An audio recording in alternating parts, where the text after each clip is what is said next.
Welcome viewers, click the red button to subscribe and press bell icon to get all updates. The death toll continues to rise in one of America's deadliest cities that's more of a war zone than a place to call home, over Independence Day weekend. After President Trump issued a direct warning to these thugs to stop the carnage, they didn't listen and instead, stepped up their killing game.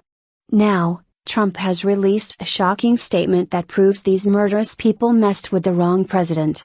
Officials in Chicago have overlooked the problems in their city for too long, and it's been at the cost of countless lives.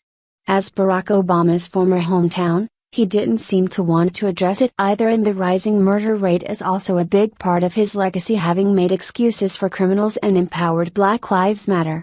Now that there is a real leader in charge, Trump gave the city a warning that they chose to ignore and will now pay a big price for it.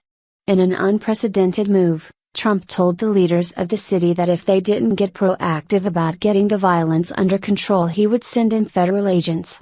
Chicagoans apparently thought he was all bark and no bite, despite seeing countless ways he's proved he's a man of his word. This was not a threat, it was a promise, and another one that he kept, as he proved when he announced that the Bureau of Alcohol, Tobacco, Firearms and Explosives, ATF, are sending 20 of their best agents in to take care of this killing spree, since city officials didn't do it. However, that wasn't enough, and now he has dramatically stepped up his game to solve this problem once and for all. President Donald Trump said on Friday he was sending federal help to fight crime in Chicago that has reached epidemic proportions. The government is sending federal agents to Chicago and plans to prosecute firearms cases aggressively, Attorney General Jeff Sessions told Fox News when asked about Trump's statement about the plan in an early morning Twitter post. Crime and killings in Chicago have reached such epidemic proportions that I am sending in federal help. 14 shootings in Chicago this year. Trump wrote on Twitter. The federal assistance will come in the form of the Chicago Crime Gun Strike Force, a collaboration between the police and the Department of Justice's Bureau of Alcohol, Tobacco, Firearms and Explosives, ATF.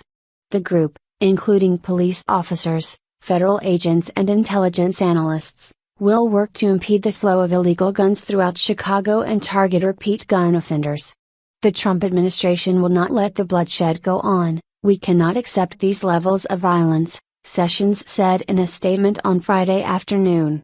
The group became operational on June 1, Sessions said. Trump is the first leader to actually address with the killing spree that never ceases in Chicago. The city's mayor doesn't even do anything about it, and neither did Obama, who calls the Windy City his former home. Thousands of lives could have been spared had Obama taken action like this while he was in office, but instead, he proved that Black lives don't really matter to him. It was just something he liked to talk about to incite more violence and divisiveness. The president has regularly singled out Chicago's violent crime problem, and in January decried the high crime rate in the third most populous U.S. city as carnage, Reuters report continued. In 2016, the number of murders in Chicago exceeded 760, a jump of nearly 60%. And was more than New York and Los Angeles combined. There were more than 4,300 shooting victims in the city last year, according to police. The number of murders, shootings and shooting victims have all decreased slightly this year in the city of 2.7 million. There have been 320 murders, down from 322 over the same period last year. There have been 1,703 shooting victims, down from 1,935, according to police figures. Unlike Obama, Trump isn't going to say something he doesn't plan on following through on.